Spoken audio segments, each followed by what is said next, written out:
नमस्ते, Hindi my favourite में आप सभी का हार्दिक स्वागत है।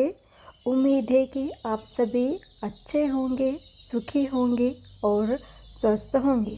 प्राथमिक हिंदी වලින් අද අපි කතා කරන්නේ තුන්වෙනි කොටසේ තුන්වෙනි පාඩම කන්‍යාකුමාරි ගැන. කන්‍යාකුමාරි කියලා කියන්නේ ඉන්දියාවේ තියෙන ලස්සනම ප්ලේස් එකක්. මේ ප්ලේස් එකේ විස්තර අපි මේ පාඩමෙන් ඉගෙන ගනිමු. मुलिन्म තියෙනවා कन्याकुमारी भारत के दक्षिणी छोर पर है. कन्याकुमारी ඔන්න कन्याकुमारी කොහෙද තියෙන්නේ කියලායි මේ ලියලා තියෙන්නේ. भारत के दक्षिणी छोर पर है. भारते दक्षिणी छोर කියලා කියන්නේ දකුණු කොනේ.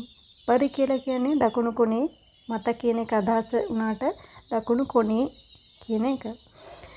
चोर කියන්නේ टिप එහෙම නැත්නම් කොන. දකුණු कुमारी का पुराना नाम नांचिल नाडु है. ඔන්න කන්‍යාකුමාරිගේ පරණ නම තමයි නම नांचिल नाडु है. පරණ නම नांचिल नाडु වේ. ඊට පස්සේ තියෙනවා यहाँ 3 समुद्रों का संगम होता है. 3 समुद्रों का කියලා කියන්නේ මුහුදු තුනක්. හොඳද? මුහුදු තුනක සංගම් කියලා කියන්නේ එකතුව. නැත්තම් ජන්ක්ෂන් එක කියලා කියන්නත් පුළුවන්. එකතුවක් තියනවලු මේ कन्याकुमारी කියන प्लेस එකේ. समुद्रों का ऐसा संगम और कहीं नहीं है. समुद्रों का ऐसा संगम. ऐसा කියලා කියන්නේ ඒ වගේ කියන එක. එහෙම නැත්නම් මෙහෙම කියන එක. මේ වගේ එකතුවක් සංගම් එකක් මේ වගේ එකතුවක් මුහුදු වල එකතුවක් और कहीं नहीं है. වෙන කොහෙවත් නැහැ. ලෝකේ මුහුදු තුනක් එකතු වෙන ස්ථානයක් ආයේ නැහැ කියලයි මේ වාක්‍යය අදහස වෙන්නේ. और कहीं नहीं කියලා කියනකොට වෙන කොහෙවත් කියන එක. नहीं है කියනකොට නැත කියන එක. यहाँ इन तीनों समुद्रों की लहरें 3 दिशाओं से उठकर आपस में टकराती है. यहाँ में ही මොනවද තියෙන්නේ?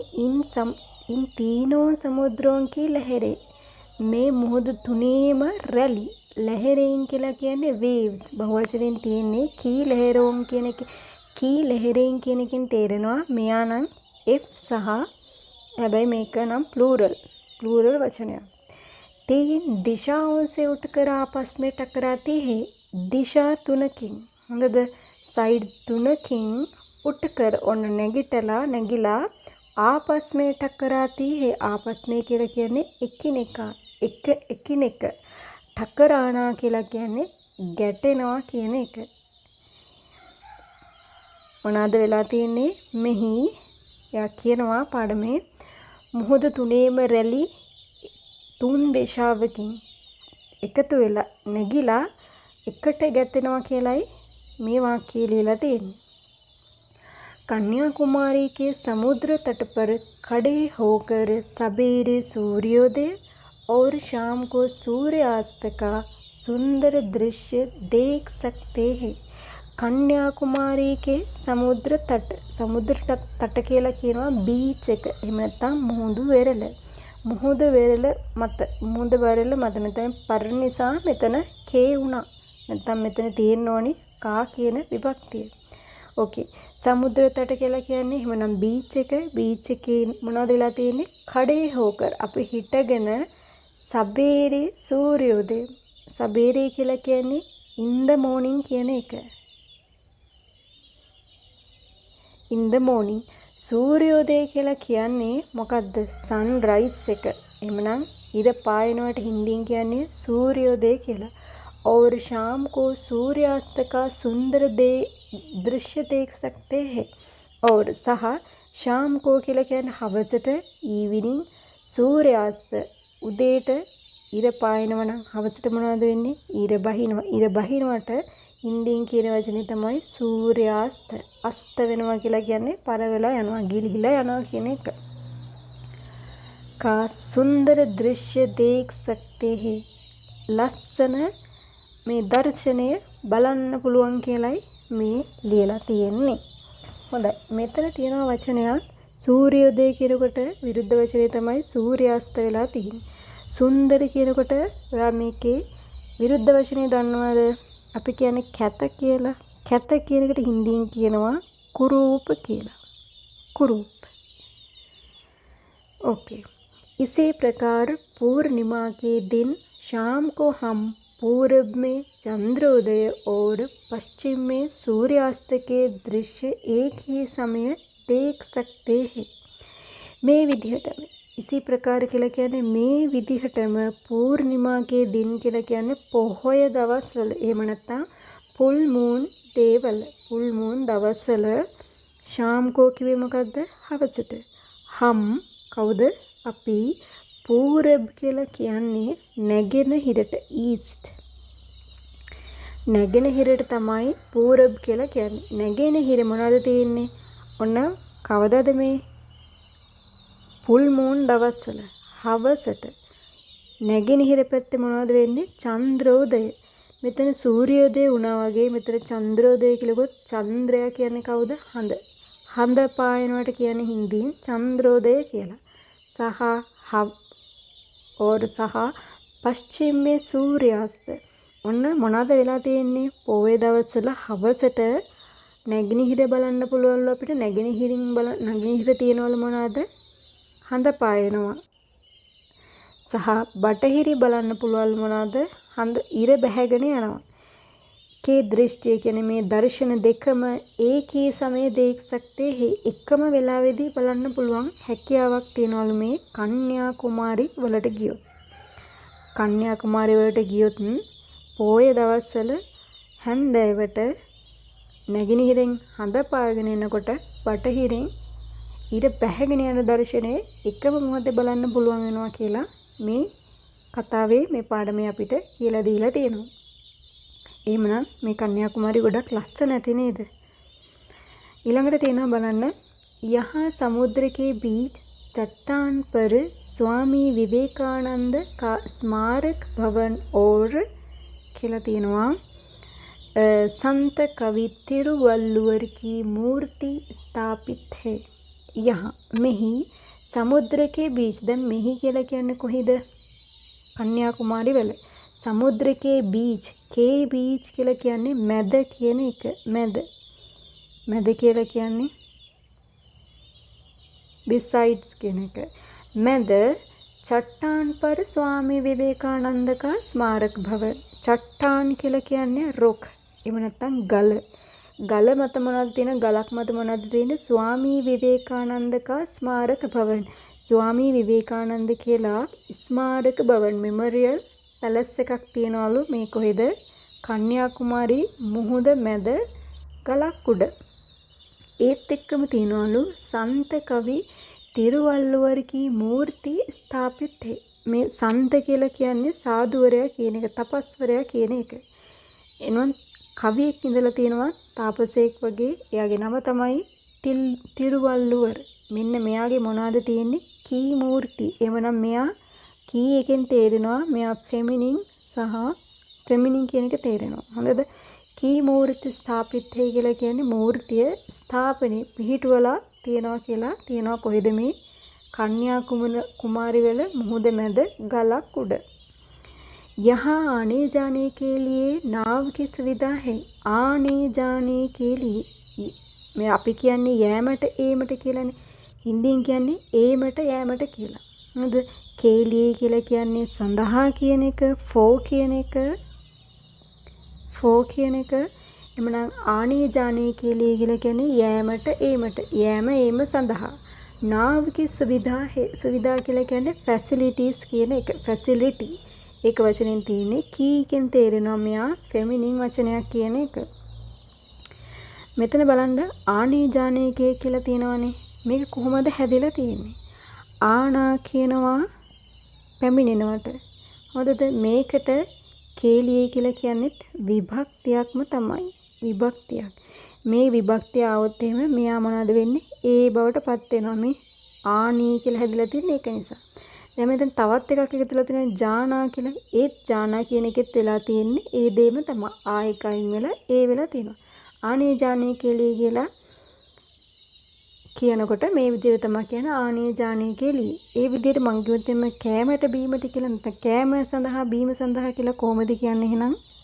खाने पीने के लिए. හොඳ මේ විදිහට ඔයා දන්න ක්‍රියාපද ඩබල් අරගෙන බලන්න පුළුවන්ද කියලා ඔයාටත් හදාගන්න. कन्याकुमारी में महात्मा गांधी की याद में एक मंडप भी है. कन्याकुमारी वाले महात्मा गांधी की याद में महात्मा गांधी के මතකයන් සඳහා මතකයක් වෙනුවෙන් एक मंडप भी है. मंडपයක් කියලා කියන්නේ ඕපන් හෝල් එකක්. බිත්ති නෑ වෙලාවට ගොඩක් වෙලාවට ඕපන් හෝල් එකක්. ඕපන් හෝල් එකකුත් තියෙනවා කියලායි තියෙන. හදලා තියෙනවා කියලායි මේ තියෙන්නේ. समुद्र तट पर देवी कन्याकुमारी का एक पुराना मंदिर है. समुद्र तट කියලා කියන්නේ बीच के කාගේද? देवी कन्याकुमारी. कन्याकुमारी කියන දේවියගේ දෙවගණගේ එක පැරණි मंदिर එකක් තියෙනවා. කෝවිලක් තියෙනවා. देवी के दर्शन करने लोग दूर दूर से यहाँ आते हैं. මේ දේවිය මේ දෙවගණ බලන්න දෙක බලා ගැනීමට මොනවද වෙලා තියෙන්නේ? लोग दूर दूर से यहाँ आते हैं. ගොඩක් දුර ඉඳලා දුරින් यहाँ आते हैं මෙහි එනවා. අර මේ दूर दूर से කියලා ඩබල් දැම්මාම ඒක ටිකක් ගොඩාක් දුරක් කියලා ලොකු දුරක් තියෙනවා කියලා මේකෙන් අඟවන්න පුළුවන්. दूर से කියනකට වඩා दूर से කියනකට ගොඩාක් දුරින් කියන එක එකකින් ගම්ම්‍ය වෙනවා. හොඳයි ඊට පස්සේ තියෙනවා कन्याकुमारी के सुंदर दृश्यों को देखने के लिए लोग विदेशों से भी आते हैं. कन्याकुमारीගේ ලස්සන බලන්න කියන්නේ මේ ප්ලේස් එකේ ලස්සන බලන්න ලස්සන ස්ථාන බලන්න සීන්ස් බලන්න දර්ශනයන් බලන්න කවුද එන්නේ? देखने के लिए කියලා කියන්නේ බැලීම සඳහා නැත්නම් බැලීමට. लोग කියන්නේ මිනිස්සු विदेशों से भी आते हैं. ඔන්න ෆොරිනර්ස්ලත් එනවා කියලායි දාලා තියෙන්නේ. ෆොරින් රටවල් වලිමුත් මිනිස්සු එනවා කියලායි දාලා තියෙන්නේ. यहाँ के बाजार में लकड़ी और सीप की बनी चीज़ें बिकती है. यहाँ के बाजार में කියලා කියන්නේ මෙහි තියෙන මාකට් වල මාකට් ගොඩක් තියෙනවා. මාකට් වල මොනවද තියෙන්නේ? ලකඩි කියලා කියන්නේ ලී කියන එක. ලී දැව කියලා ගන්නත් පුළුවන්. ඔන්න වුඩ් වලින් හදපු සහ සීප් කියලා කියන්නේ ෂෙල්. හොඳද? සිප්පි කටු වලින් හදපු කී බණී කියලා කියන හැදිලා තියෙන දේවල් बिकती है කියලා කියන්නේ ගොඩක් විකිරෙනවලු. हमको कम से कम एक बार कन्याकुमारी जाकर वहाँ के सुंदर दृश्यों को देखना है. दृश्यों को देखना है. हमको කියලා කියන්නේ අපිට कम से कम කියලා කියන්නේ අඩුතරමින් කියන එක. අඩුතරමින් අර කියන්නේ at least पानी पियो. at least पानी पियो. අඩුතරමේ වතුර ටිකක් බොන්න. कम से कम पानी पियो. कम से कम दूध पियो. අපිට මෙහෙම कम से कम කියලා දාලා ලස්සන වාක්‍ය හදන්න පුළුවන්. මේ වචනේ ඔයාගේ වචන වලටත් ඔයාගේ කතා බහටත් මේ වචනේ එකතු කරගන්න. एक बार එක වතාවක් කන්‍යාකුමාරි ජාකර ගිහිල්ලා එහි තියෙන සුන්දර දර්ශනයන් බලන්න වටිනවා කියලායි බලන්න ඕනි කියලායි දාලා තියෙන්නේ. බැලිය යුතුයි කියලායි දාලා තියෙන්නේ. මොනවාද එහෙනම් අන්තිම වාක්‍යයේ තේරුම වෙන්නේ? අපිට අඩුම තරමේ එක වතාවක් හරි කන්‍යාකුමාරි වලට ගිහිල්ලා එහි තියෙන ලස්සන දර්ශනයන් බලන්න ඕන. බැලිය යුතුයි කියලායි දාලා තියෙන්නේ. ඔන්න සුපුරුදු විදියට ශබ්දාර්ථ දාලා තියෙනවා. මේ වචන වලින් තමයි ඔයාලට පේපර් එකේ අර වචන පහක තේරුම ලියන්න තියෙනවා. ඉතින් ප්‍රාන්තීය භාෂාවේ අර්ථ ලිඛී කියනකොට මේ වචන පහම මෙතන තියෙනවා. හොඳද? මේ වචන පහ හොයලා ලියා ගන්න. සහ විලෝම ශබ්ද කියනකොට මෙතන තියෙනවා සූර්යෝදය කියන එකේ විලෝම ශබ්දයේ විරුද්ධ වචන ඔයා දන්නවා. සබේරේ කියනකොට උත්තරේ වෙන්නේ නම් ශාම් කියලා ලියලා හරියන්නේ නැහැ. ශාම් කෝ කියලා ලියන්න වෙනවා. සුන්දර කියනකොට මම වචනේ ලියලාම දුන්නා ඔයාට. දින් කියන කෙනෙකුට දවස කියන නැත්නම් දවාල කියනකොට එහෙම රෑ කියලා කියනකොට කියන්නේ රාත් කියන එක. විදේශ කියලා කියනකොට විදේශ රටවල් කියනකොට එහෙනම් තමන්ගේ රටට මොකද්ද කියන්නේ? ස්වදේශ කියලා. හින්දි ලියන්නේ මේ විදිහට. ස්වදේශ.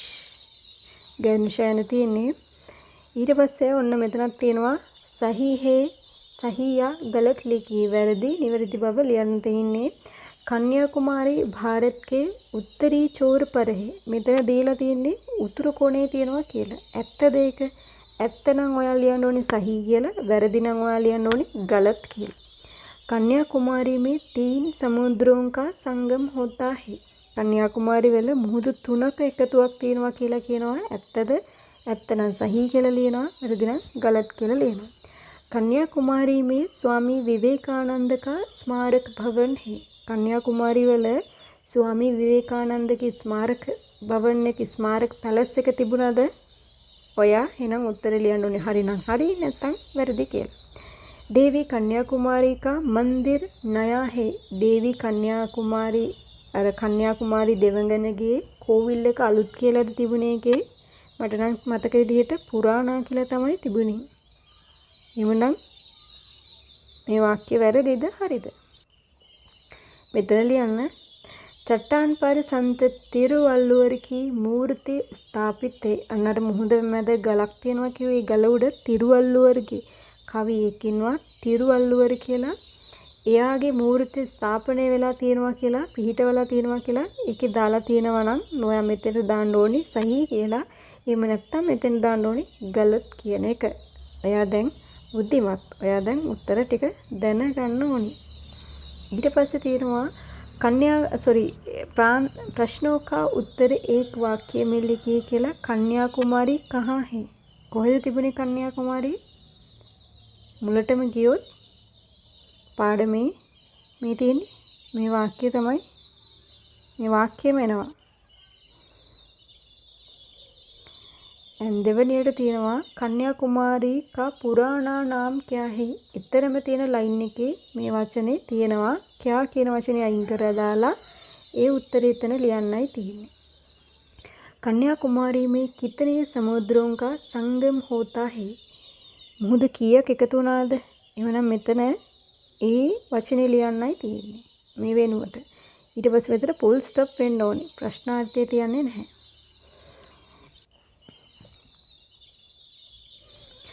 हतरवेनी प्रश्न තියෙනවා. चौथा सवाल है पूर्णिमा के दिन शाम को एक ही समय में कन्याकुमारी में हम क्या क्या देख सकते हैं? ඔන්න මොනවද බලන්න පුළුවන් වෙන්නේ කියලා අහනවා.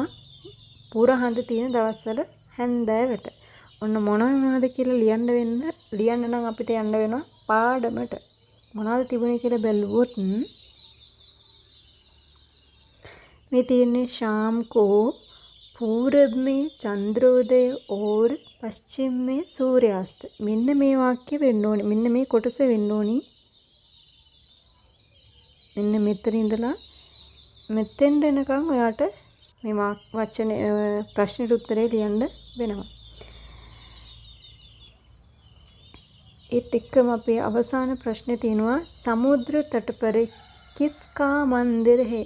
මුහුද වෙරළේ කාගේ කෝවිලක් තියනවද කියලා යහන්නේ.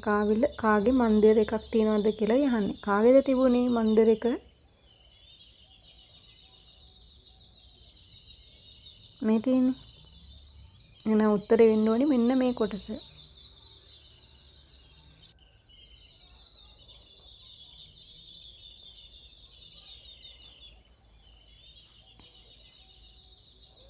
ओके प्रश्न भारत उत्तर देव අපි ඊට පස්සේ තියෙනවා केवल ज्ञान विस्तार के लिए කියලා කොටසක්. ඒකෙත් තියෙනවා පුරුදු විදිහට ස්ත්‍රීලිංග පුරුෂලිංග භාවය අඳුර ගන්න. කන්‍යාකුමාරී का पुराना नाम කියනකොට ඇයි ආවේ කියලා තේරෙනවා කා නිසා. මේ දෙක මැස්කියුලින් කියලා තේරෙනවා. කී ලෙහෙරින් කියනකොට මෙයා ෆෙමිනින් කියලා තේරෙනවා. සහ මම කිව්වා ලෙහෙර කියන වචනේ මේ වචනේ තමයි මොනවද වෙන්නේ ෆෙමිනින් සහ සිංගියුලර්. මේ තියෙන ෆෙමිනින් ප්ලූරල් ෆෝම් එක. සූර්යාස්ත का सुंदर दृश्य दृश्य කියලා කියන්නේ දර්ශනය දර්ශනය කියන වචනය කොයි වගේද පුරුෂ ලිංග ඒක වචන तिरुवल्लुवर की मूर्ति කියනකොට මෙයා ෆෙමිනින් වෙනවා සිංගියුලර් වෙලා තියෙනවා गांधी जी की याद में की එකෙන් තේරෙනවා මේ याद කියන වචනේ ෆෙමිනින් කියන එක के दिन කියනකොට මෙතන තේරෙනවා මැස්කියුලින් සහ ප්ලූරල් කියලා මෙතන මේ ඊට පස්සේ මුකුත් විභක්තියක් ඇඩ් වෙලා නැහැනේ මෙතන තියෙන්නේ के दिन කියලානේ පූර්ණිමා දින කියලා කියන්නේ පූර්ණහඳ දවස්වල කියන්නේ අවුරුද්දට නම් 12ක්ම තියෙනවානේ ओके समुद्रों का संगम කියලා කියන්නේ संगम කියලා කියන වචනේ මැස්කියුලින් වචනයක් කියලා තේරෙනවා के තට්ටපර කියලා මෙතන පර ආව නිසා මෙතන කායක के බවට ප්‍රත් වෙලා තියෙනවා का स्मारक भवन ඔන්න මෙතන නම් ස්මාරක භවන් මේ භවන් කියන එකත් මැස්කියුලින් වචනයක් की सुविधा කියනකොට මේක फेमिनिन වචනයක් देवी कन्याकुमारी का एक पुराना मंदिर का කෙනකින් තේරෙනවා मंदिर කියන වචනේ මැස්කියුලින් කියන එක මේ පුරාණා කියන වචනේ තමයි විශේෂණ පදයක් එතකොට විශේෂණ පදයක් ඒ විදිහටම ඒක වචනයෙන්ම තමයි තියන්න වෙන්නේ හරිද ओके මෙතන මම කිව්වොත් එහෙම මේ බාත් කියන වචනේ උදාහරණයක් විදිහට මම බාත් කියන වචනේ මේ බාත් කියන වචනේ ෆෙමිනින් වචනයක්. එතකොට පරණ කතාවල් කියනකොට මෙතන හදාගන්න කොහොමද? පුරාණී බාත් කියන එක. පුරාණී බාත් කියලා කියන්නේ පරණ කතාව කියන එක. හරිද? හරි. කන්‍යාකුමාරී කියන ලස්සන ප්ලේස් එක ගැන තියෙන විස්තරයකුත් අපි අද ඉගෙන ගත්තා. तो ठीक है मिलते हैं अगले वीडियो से अपना ख्याल रखिए नमस्ते